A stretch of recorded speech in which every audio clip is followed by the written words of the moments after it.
안녕하십니까. 제1회이자 마지막일지 모르는 법무보호 5분 토론의 진행을 맡은 김현지입니다. 오늘의 토론 주제는 출소자의 동생을 국민의 세금으로 하는 것이 옳은 것인가 입니다. 그 전에 토론에 앞서 오늘의 토론자를 소개하겠습니다. 우선 찬성 측의 김현진 씨와 양수빈 씨. 다음은 반대 측 시민대표의 박가빈 씨와 이보라 씨입니다. 이어서 토론 순서에 대해 말씀드리겠습니다. 우선 찬성 측의 주장으로 시작하며 이어서 반대 측의 주장을 듣겠습니다. 이후 반대 측의 주장에 대한 찬성 측의 답변과 결론을 끝으로 토론은 마무리되겠습니다. 자, 그럼 찬성 측의 주장 듣겠습니다. 출소자의 사회화를 위한 사업 진행에 있어서 국민의 세금이 이용되는 것이 정당하다는 것을 설명드리기 위하여 출소자에 대한 법무 보호가 필요한 이유와 연관지어서 말씀드리겠습니다. 첫째로, 출소자의 법무 보호는 재범 방지에 효과를 갖습니다. 출소자는 출소 후에 지역 사회로 돌아가 사회에 복귀하고 재적응하는 과정에서 어려움을 겪게 되며 이 적응에 실패할 경우에는 재범의 위험에 빠지기 쉽습니다. 그렇기 때문에 교도소 내에서의 교정뿐만 아니라 출소 후에 법무보호 사업에 대한 중요성 또한 늘어나고 있습니다. 전문가들 또한 출소자 지원을 특혜로 볼 것이 아니라 사회 안전을 위한 비용으로 생각해야 한다고 주장하고 있습니다. 전용일 성균관대학교 경제학과 교수팀이 지난해 진행한 연구에 따르면 공단 취업 지원 프로그램의 비용 편입 분석 수치는 2.26으로 조사되었습니다. 이 수치가 1보다 높을 경우에는 비용보다 편익이 높은 것으로 출소자 지원이 효율적인 재범 예방 방안이라는 의미입니다. 이러한 법무보호 사업의 효과성에 대해서 더 말씀드리자면 한국법무보호복지공단에 따르면 2015년부터 5년간의 출소자의 재복용률은 24.6%인 반면 같은 기간에 취업이나 주거 지원을 받은 출소자의 재복용률은 각각 2.4%에 그쳤습니다. 또한 성균관대학교 외상심리건강연구소에서 지난 2017년 출소자 만여 명의 자료를 분석한 결과 취업 지원 등의 보호사업을 받지 못할수록 직업 불안정성과 사회적 결속의 미비 등으로 출소자의 재범 확률이 2배가량 높아졌다고 밝혔습니다. 나아가 이러한 재범 방지는 재범을 통해 발생하는 사회적 비용을 절감시킬 수 있다는 효과 또한 가져옵니다. 우리나라에서 범죄로 인하여 발생하는 사회적 비용은 연간 약 158조 원에 육박하는 상태입니다.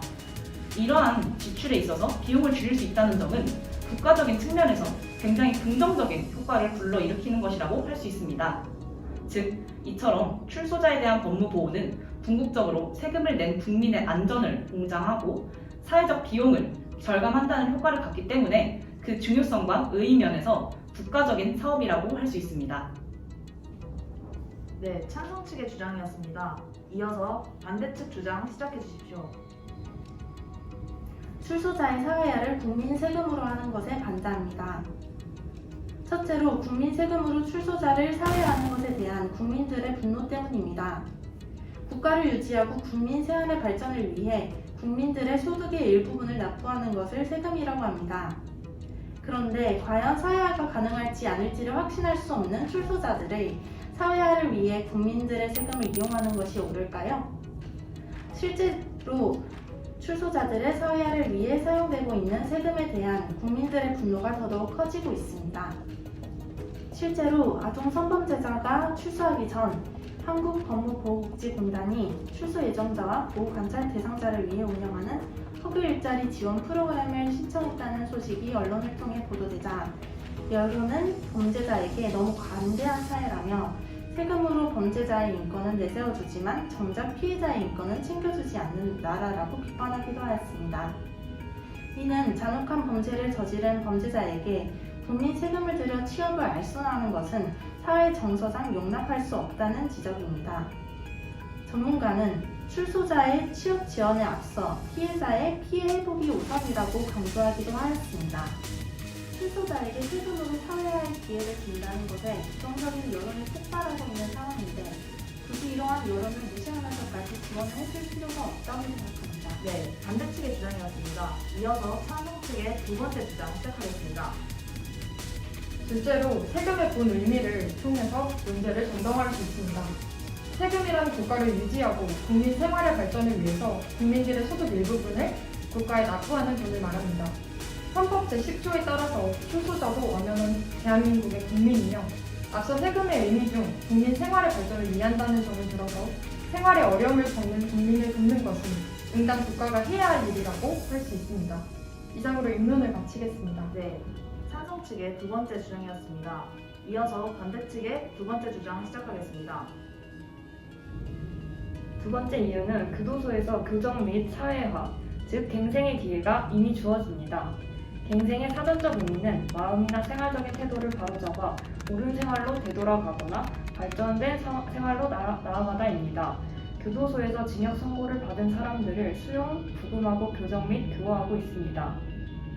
우리 사회는 많은 사회적 비용을 지불하여 교도소를 운영하므로 범죄를 저지른 사람들이 교도소 안에서 1차적인 사회화의 기회를 가질 수 있게 도와주고 있습니다. 2015년에는 교도소 관리 비용이 연 1,000억 원을 넘어가면서 이와 관련된 논란이 있었습니다. 실제로 교도소 내의 밥은 군대에서 제공되는 밥보다 더 낫다는 평이 있으며 그 외에도 취업 훈련이 가능하고 수당이 지급되는 등 복지제도가 잘 되어 있는 편입니다. 교도소 안에서 교정을 하고 여러 번의 사회화를 위한 기회가 있습니다. 그러므로 출소 후에 법무보호 사업은 세금 낭비라고 생각합니다. 이상 반대측 의문을 마치겠습니다. 네, 반대 측의 두 번째 주장이었습니다. 이어서 찬성 측에 대한 반대 측의 질문이 있겠습니다. 출소자도 엄연한 대한민국의 국민이며 앞서 세금의 의미 중 국민 생활의 발전을 위한다는 점은 인정합니다. 그러나 복지사회보장제도가 정말 필요한 사람들조차 복지금연을 받지 못하고 있는 현실에서 사회적으로 무리를 일으킨 흉악범죄자들이 복지제도를 누리고 있다는 사실이 과연 타당하다고 생각하시나요? 출소자는 수감 생활을 통해 형량을 모두 마치고 새로운 삶을 위해 사회로 다시금 발돋움하고자 하는 국민입니다. 앞서 세금의 의미를 통해서 말씀드렸듯이 헌법에 따라 국가는 개인이 가지는 불가침의 기본적인 인권을 확인하고 이를 보장할 의무가 있습니다. 따라서 현재 사회적 사각지대에 놓였음에도 복지급여를 받고 있지 못하는 현실에 대해 이들을 위한 제도의 개선이 필요한 것이며 제도의 개선을 원인으로 보는 것이 아니라 이러한 현실에서 출소자들이 국민으로서 누려야 할 삶을 기본적인 복지제도를 통해서 지원받는 것은 타당하다고 생각합니다. 범죄 피해자를 위한 현행 제도는 미약하다는 평가를 받고 있습니다. 출소자의 인권도 중요하지만 정작 인권을 유린당한 피해자의 인권은 많은 보장을 해주지 않는다는 지적에 대해 어떻게 생각하시나요? 사실 범죄자를 위한 현행 제도가 미약하다는 평가는 많은 전문가분들이 지적을 하고 있는 상태이고, 그리고 범죄 피해자의 인권을 위한 제도가 조금 더 개선되어야 한다는 점에 대해서는 저희도 인정하는 바입니다. 하지만 여기서 가장 중요하고 이제 한 가지 짚고 넘어가야 할 점은 이러한 법무보호 사업은 피해자보다 이제 가해자를 우선시하는 사업은 아니라는 점입니다. 피해자는 응당 자신이 받은 피해를 보상받고 가해자는 자신이 지은 죄를 뉘우쳐야 한다는 게 당연합니다. 하지만 사람들의 시선과 이런 빨간 줄이 그어진 이름 때문에 대부분의 출소한 사람들은 이제 사회에 융화되지 못하는 상황이 발생하고 있습니다. 그렇기 때문에 국가는 출소 이후에 이들의 인권을 위한 제도를 시행하고 있는 것이라고 할 수 있겠습니다. 얼마 전에 한밤에 전자발찌 차고 가정집 침입, 8세 여아 성폭행한 50대 체포라는 기사가 게시되었었는데요. 성범죄자의 경우 재범률이 62%로 높다고 합니다. 이렇듯 사회화되지 않는 범죄자가 분명히 존재합니다. 이 점에 대해서는 어떻게 생각하세요? 법무보호 사업을 통해서 모두가 사회화가 되는 것은 아니라는 점은 인정합니다. 법무보호 사업을 통해 출소자 모두 재범을 저지르지 않는 것은 이상적인 것이라고 생각합니다. 모든 일에는 예외랑 변수가 존재하고 어떤 대상을 위한 사업에서 100% 완벽하게 목적 달성이 가능한 사업은 있을 수 없다고 생각해요. 그러나 2019년 한국법무보호복지공단 지원 프로그램에 참여한 출소자 가운데 재범 인원은 52명으로 법무보호 사업을 통해 재범률을 감소시킬 수 있다는 것을 확인할 수 있으며 모든 범죄자들이 출소 이후에 100% 사회화가 불가능하다고 판단하여 포기해버리는 것이 아닌 새로운 삶을 위해 사회로 다시금 발돋움할 수 있도록 더 나은 방향으로 발전시키는 것이 더욱 중요하다고 생각합니다. 네, 이상 찬성 측의 답변이 끝났습니다. 오늘 토론의 결론을 정리해보면 출소자의 성공적인 사회 적응을 돕는 법무보호 사업은 의료면에서 중요한 국가적 사업이라 할 수 있는데요. 이들이 새롭게 출발하는 사회에 잘 적응할 수 있도록 지원하는 일은 사회를 위협하는 범죄를 줄일 뿐만 아니라 한번 실패했던 사회 구성원에게 다시 사회 속에서 어울려 살 수 있도록 기회를 제공하는 중요한 일이라고 정리할 수 있겠네요. 우리 사회가 인식의 전환을 해야 함을 깨닫게 해주는 중요한 토론이었던 것 같습니다. 네, 이상으로 제1회이자 마지막일지 모르는 법무보호 5분 토론을 마치도록 하겠습니다.